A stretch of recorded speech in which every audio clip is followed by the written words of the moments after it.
మెరుపు కలలు.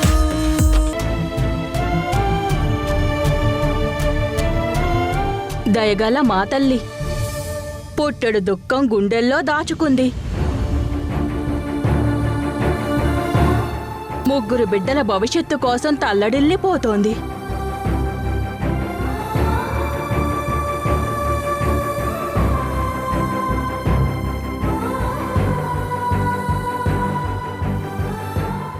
అమ్మా తల్లి, దయగల మా తల్లి,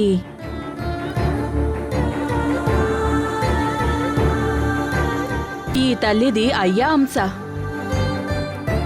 ఇచ్చే చెయ్యి తప్ప చాచే చెయ్యి కాదు. మెడలో పుస్తలున్నా మొగుడితో ఉండే యోగం లేదు.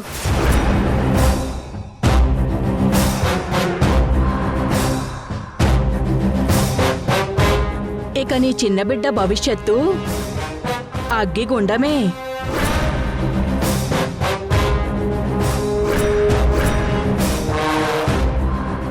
ఏయ్, ఏం మాట్లాడుతున్నావు? నేను పలకడం కాదే తల్లి, ఆ అమ్మ తల్లే పలుకుతోంది.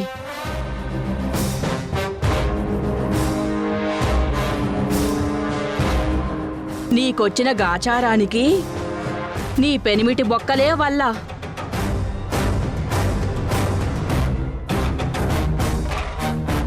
సోది చెబుతానమ్మ సోది. అమ్మా తల్లి,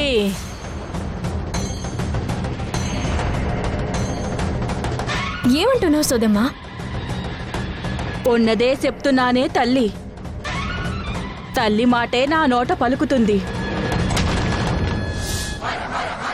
అయ్య మీద ప్రేమతో నువ్వు ఉంచుకున్న బూడిదే మీ కట్టాలకు కారణమే తల్లి.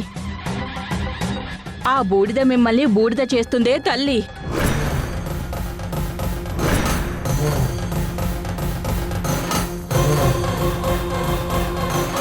చూడు, నీకు కావాలంటే 10-20 ఇస్తాను కానీ లేనిపోనివన్నీ చెప్పి మమ్మల్ని భయపెట్టాలని చూడుకో. నువ్వు నాకిచ్చేదేంటే తల్లి? నా తల్లి తలుచుకుంటేనే మీకు బతుకులు.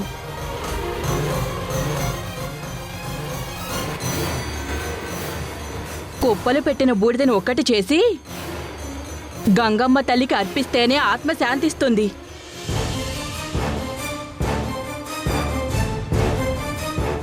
ఆ బూడిదతో ఉన్న బంధాన్ని తెంచుకుంటేనే మీ బతుకులు బావుంటాయి. అమ్మ చెప్పింది ఆలకిస్తే సంబరాలు, చెవిపడిన పెడితే అనర్థాలు. సోది చెబుతానమ్మ సోది, సోది చెబుతానమ్మ సోది. అమ్మా, అదేం నమ్మకం? నీకు తెలుసుగా, వాళ్ళు ఏదో ఒకటి చెప్పి డబ్బులు తీసుకుని వెళ్తారు. ఇదిగో అమ్మాయి,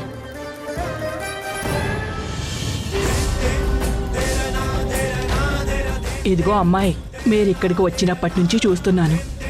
నేను 2 ఏళ్ల అవతలుంటాను. సోదమ్మ చెప్పిందంతా నేను విన్నాను. మీరు నిజంగానే మీ నాన్నగారి అస్థికలు కలపలేదా? లేదమ్మా, మా నాన్నగారికి కొన్ని ఆశలు ఆశయాలు ఉన్నాయి. వాటిని నెరవేర్చే వరకు అస్థికల్ని కలపొద్దని అనుకున్నాం. చాలా పెద్ద పొరపాటు చేశారమ్మా. చనిపోయిన మనిషి 11 రోజుల వరకు మన చుట్టూ ఉంటూ ఆ జీవి నరకం అనుభవిస్తుంది.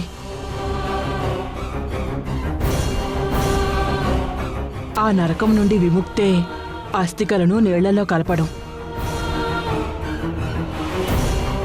మీ నాన్నగారు చనిపోయి ఇన్ని రోజులైనా కూడా అలా చేయకపోవడం వలన ఆ దోషం మీ కుటుంబాన్ని నాశనం చేస్తుంది.